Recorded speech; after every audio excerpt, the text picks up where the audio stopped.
When it comes to video game adaptations, whether that be through the form of television or a feature-length film, things are a little bit rocky, to say the very least.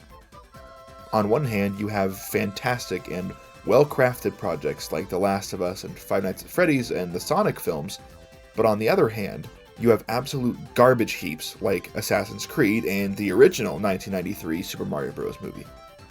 While there have definitely been some great video game adaptations, especially in the last 5, 6, 7 years or so, more often than not, they end up being very, well, awful. Why is that?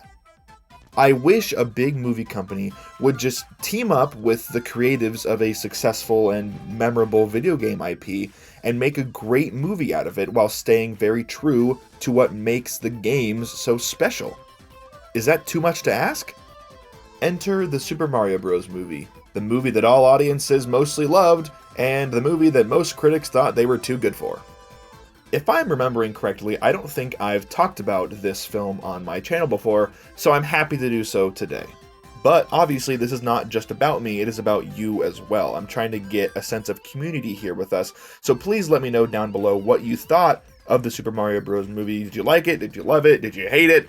Did you think it was disappointing? Did you like certain aspects? Let me know what your favorite thing about the film was below, and let's get into why I think this is a great adaptation. Starting off, which was very important to me going in, was the faithful representation of the characters that were on screen. That I wish we got more of Luigi, yes I do, but I think he's going to have a bigger role in the second film.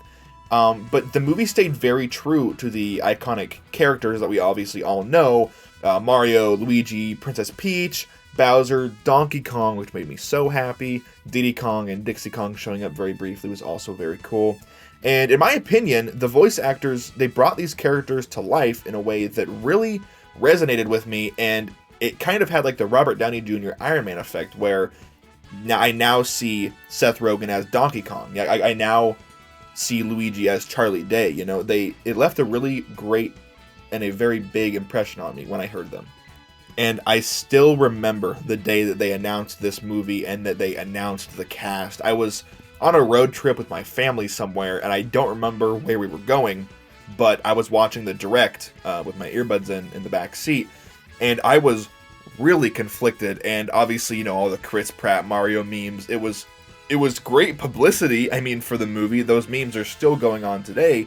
But I really genuinely think that the voice cast here killed it. I know a lot of people don't like celebrity voice casts, but I think most, if not all of them here, especially Jack Black as Bowser, really killed it in their respective roles. Another thing that I wanted to touch on was how this game flawlessly incorporated game elements into the film and into the storyline. This film cleverly incorporated various elements from the video games, a lot. There are a ton of Easter eggs here. The power-ups like the Superstar, the transformation abilities like the Mega Mushroom that Mario gets when he's doing the obstacle course with Peach, and when he interacts with question mark cubes. It all works so well that it doesn't feel like it's just pandering to the fans, but it felt like it could have actually been there along their story. These nods to the game mechanics added depth, at least again in my opinion, to the storytelling, and it made me go, wow, this is really cool. And you can tell that the people who made this movie are actual fans. You can tell that the creatives like Miyamoto were directly involved, and that can go a long way in an adaptation. I kind of already talked about this earlier, but nostalgia is a very powerful weapon that, when used correctly, can really leave an impression on an audience. Throughout the entire movie, there felt like hundreds of nostalgic references to past games, past moments in the games, and Nintendo's history, from Easter eggs hidden in the background to visual cues and audible cues that play in the music. They pay homage to classic game levels, and the film, in my opinion, is an absolute treasure trove for longtime fans like myself. I know my uncle and I talked, like, there are so many Easter eggs in this that, again, kind of like Ghostbusters Afterlife and Ghostbusters Frozen Empire, there are a lot of Easter eggs and a lot of callbacks in those films, but again, it never feels like pandering. It never feels like fan service for the sake of fan service. It doesn't get in the way of the story being told.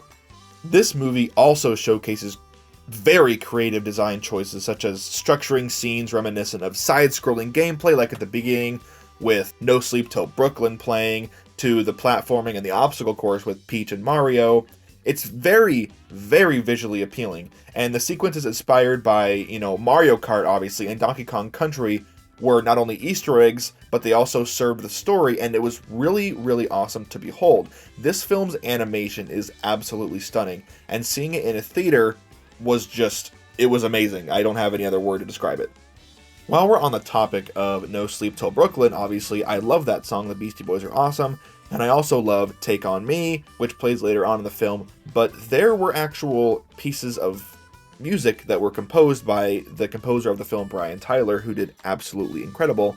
But there were pieces of music composed for those scenes that were never used because they were replaced with 80s and 90s rock, which I love 80s and 90s rock.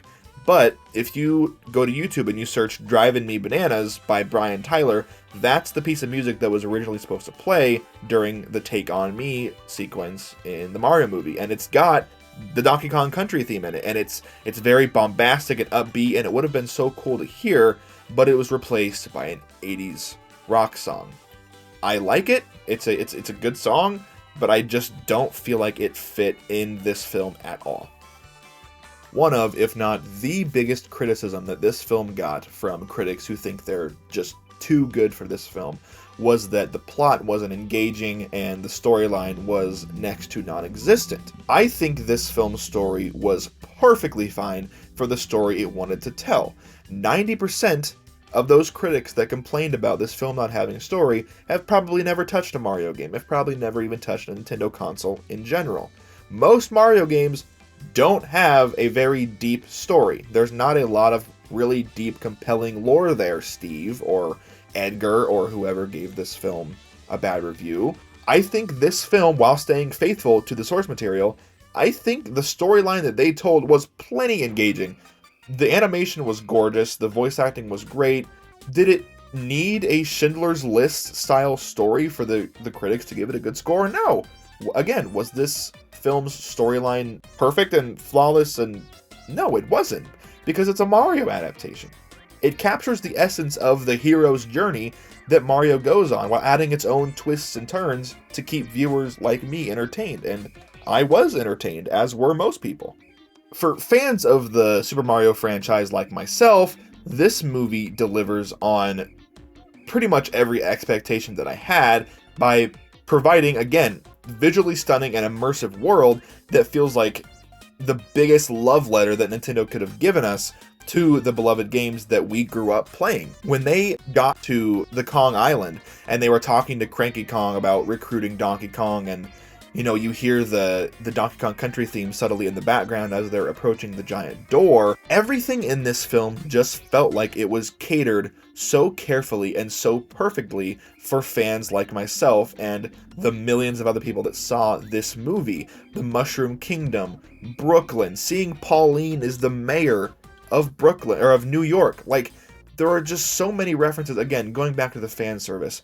To me, fan service is never ever a bad thing, as long as it doesn't get in the way of the story being told. If you're going to take 3 minutes just dedicated to fan service and exposition dumping, I'm going to get a little bit annoyed. But it doesn't get in the way of the story here. It's done so well. And again, this goes back to what can be accomplished when you get the creatives of the original source material involved. Almost every single time, it will yield good results. Coming right off the heels of the Mario sequel announcement last month, the success of this adaptation, obviously this film almost made $1.4 billion at the worldwide box office. It was the second highest grossing film of 2023, just surpassed by Barbie, which was a great film as well. I can see why this can be seen as a perfect adaptation. It opened the doors and opened up the possibilities for future films set in this universe. Give me a Donkey Kong Country solo film, expand and give me a Metroid film, give me a Zelda film, and then give me my Super Smash Bros. Film, please. Nintendo has been promising more adventures and stories that could further expand on, these beloved characters and the settings that we've seen. And keep in mind, we've only had one film. This is the first film that they've done in this universe, so you can bet that we're going to be getting more sooner rather than later. One last thing I'll touch on before I close. I think Brian Tyler's score for this film was probably in my top 3 scores of any movie ever. And I've had friends that are like, yeah, it's just the Mario themes rehashed. It's just the Donkey Kong themes rehashed. And I'm like, no, it's not. When I'm whistling a song from this film, it's not one of the old Mario themes. It's not the Galaxy theme, the Sunshine theme. It's not the original dun dun dun dun dun dun. I'm whistling the new theme established by Brian Tyler. That is completely new, and the way that he orchestrated and gave the audible cues throughout the film, it was just so good. He did so well with this score, and he did not get near the credit that he deserved.